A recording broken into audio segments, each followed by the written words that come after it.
तो dear student, एक बार फिर आपका स्वागत है ऑनलाइन क्लासेस में। आज हम आपके लिए मैथमेटिक्स की बेसिक लैंग्वेज को लेके आए हैं, नंबर्स सिस्टम। जिस तरह से अदर्स विषयों में इंग्लिश, हिंदी, उसमें अल्फ़ाबेट्स या अक्षर का ज्ञान होना ज़रूरी है, उसी प्रकार मैथमेटिक्स में नंबर्स के बारे में जानकारी होना बहुत इंपॉर्टेंट है। क्योंकि जब हम क्वेश्चन करते हैं तो उसके अंदर कई बार ऐसे नंबर्स लिखे होते हैं और हमें वो क्वेश्चन अंडरस्टैंड नहीं होता है। इसलिए ये जो है, जो मैट्रिक के बाद मैथमेटिक्स छोड़ चुके हैं या फिर कोई तैयारी कर रहे हैं, या फर्स्ट टू टेंथ जितने भी बच्चे हैं, उसे अपर क्लासेस, अगर वो भूल चुके हैं कुछ नंबर्स के बारे में तो वो रिमाइंड कर सकते हैं। तो मैं ऊपर से शुरुआत करूंगा, नीचे तक आप फिर आप इसको समझते जाएंगे।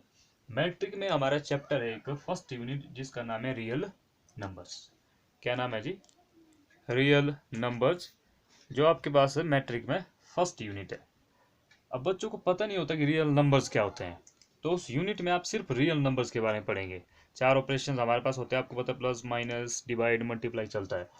रियल नंबर्स होते हैं हमारे पास, हिंदी में कहते हैं वास्तविक संख्याएं।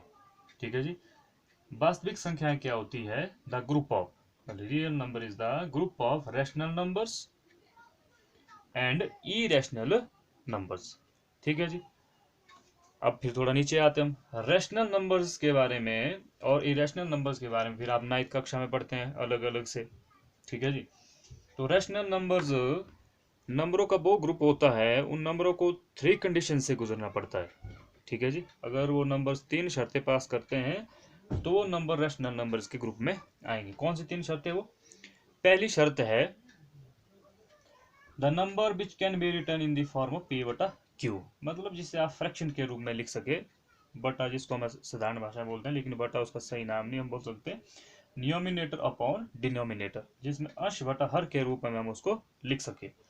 दूसरी शर्त क्या है उसमें? P and Q both numbers जो है वो इंटीजर्स के ग्रुप में होने चाहिए। जो पी और क्यू आप नंबर जब लेंगे वो दोनों क्या होने चाहिए? इंटीजर्स। फिर एक प्रश्न तैयार हो गया, अब इंटीजर्स क्या होता है। और तीसरी शर्त है Q is not equal to zero, मतलब डिनोमिनेटर में जीरो नहीं होना चाहिए। फिर आपको पता होना चाहिए इंटीजर्स क्या होता है। अब इंटीजर्स पता नहीं है तो रैशनल नंबर समझने में दिक्कत होगी। इंटीजर्स से पहले हम इरेशनल नंबर समझेंगे, मतलब जिन नंबरों को आप पी अपॉन क्यू की फॉर्म में ना लिख पाए। ठीक है जी। जैसे फॉर एग्जाम्पल आपके पास 0.24 dash dash dash dash dash, इसको पी बटा क्यू के फॉर्म में लिखना मुश्किल है। अब दूसरा हमने कहा कि पी और क्यू इंटीजर्स होने चाहिए, उसके लिए हम इंटीजर्स समझेंगे। इंटीजर्स होता है the group of negative numbers and the whole number. Negative माने ऋणात्मक संख्याएं, इंटीजर्स माने पूर्णांक। जैसे काउंटिंग नंबर होते हैं हमारे 1 2 3 4 5 6 7 8 9, जब उनके आगे माइनस के निशान लग जाते हैं तो वही काउंटिंग नंबर हमारे क्या बन जाते हैं? Negative number. ठीक है जी। नंबर लाइन से भी आप समझ सकते हैं। दूसरा इंटीजर होता है group of negative number and whole numbers. Whole numbers होते हैं वो नंबर जो जीरो से शुरू होते हैं, 0 1 2 3 4 5 6 और डैश डैश, मतलब इन्फानाइट। जीरो से शुरू होते हैं, हमने ये नहीं कहा कि खत्म कहाँ होते हैं। ठीक है जी। Whole numbers the number start from the zero. Negative number -1 2 3 4, number line से आप समझ सकते हैं कि नंबर लाइन में जो नंबर आपको दिख रहा है ये इंटीजर्स है। ठीक है जी। जब आप रैशनल नंबर बनाएंगे तो वो नंबर्स इनमें से होने चाहिए, जिनको आप पी बटा क्यू की फॉर्म में लाएंगे वो नंबर इनमें से होने चाहिए। अगर वो इनमें से नहीं है तो फिर वो रैशनल नंबर के ग्रुप में नहीं आएंगे, वो किसके ग्रुप में जाएंगे? ई रैशनल नंबर के ग्रुप में। जैसे √3। अब √3 से इसका स्क्वायर रूट निकालना मुश्किल है, मतलब स्क्वायर को हटाना मुश्किल है, तो वो नंबर क्या रहेगा आपका? इरेशनल की वजह से √25। आपको पता है √25 जो है 5 के बराबर होता है, तो वो इंटीजर्स बन गया 0.5। उसको आप लिख सकते हैं 5/10। तो ये आपका रैशनल नंबर के ग्रुप में आते हैं 3 कंडीशंस। पी बटा क्यू की form, Q is not equal to zero, P and Q both from integers, मतलब वो किस में से होने चाहिए? ये जो नंबर लाइन पे हमने नंबर लिखे हैं, मतलब नेगेटिव नंबर, होल नंबर। ठीक है जी। उसके बाद होल नंबर के बाद क्या आता है? Natural number. तो नेचुरल नंबर क्या होते हैं ये आपने फर्स्ट क्लास में ही पढ़ा होता है, वहां पे हम इनको काउंटिंग नंबर के रूप में पढ़ते हैं। Natural number the number start from 1 1 2 3 4। ठीक है जी। जब इसमें जीरो शामिल हो जाता है तो क्या बन जाता है? होल नंबर बन जाता है। इसी तरह से छोटे छोटे नंबरों के समूह, कई समूह हैं, जैसे प्राइम नंबर। अब आपको पता प्राइम नंबर्स कैसे लगाएंगे, पता कौन से नंबर प्राइम नंबर है। ठीक है जी, प्राइम नंबर के मैक्सिमम 2 फैक्टर होते हैं, 2 टुकड़े, 2 से ज्यादा नहीं। ठीक है जी, और कंडीशन उसकी क्या है प्राइम नंबर की, वो नंबर एक खुद से वो भाग होगा और दूसरा 1 से। ठीक है जी, तो उसके 2 फैक्टर कौन हो गए, उस स्वयं होगा वो नंबर, और दूसरा कौन 1, और 2 फैक्टर।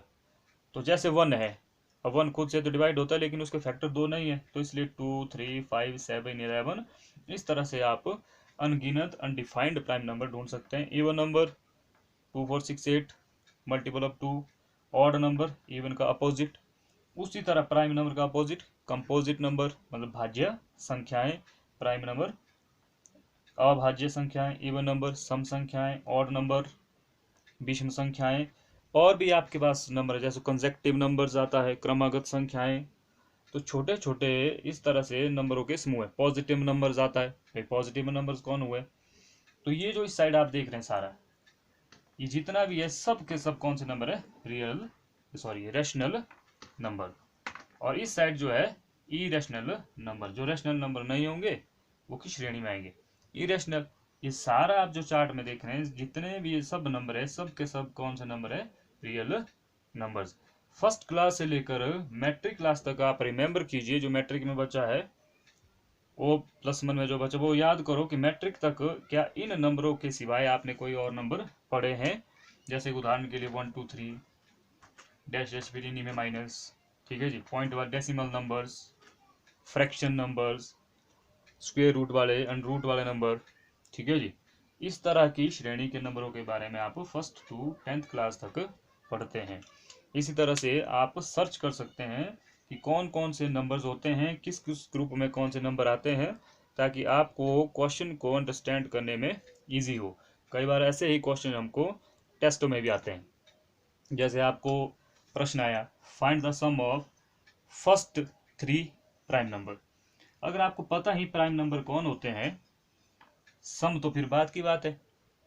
ठीक है, जब आपको पता है प्राइम नंबर फर्स्ट 3 कौन होते हैं, 2, 3, 5, तो आप उसका सम भी फिर आप निकाल सकते हैं, जो आगे कॉम्पिटिटिव एग्जाम में भी छोटे छोटे इस तरह से नंबर से बहुत सारे क्वेश्चंस आते हैं। तो आई होप कि आप नंबर्स को अच्छे से समझेंगे, ताकि जिससे आपका बेसिक मैथमेटिक्स थोड़ा मजबूत हो। और इन नंबर्स के ऊपर हम फिर 4 काम करते हैं, प्लस, माइनस, मल्टीप्लाई, डिवाइड। ठीक है जी, थैंक यू वेरी मच।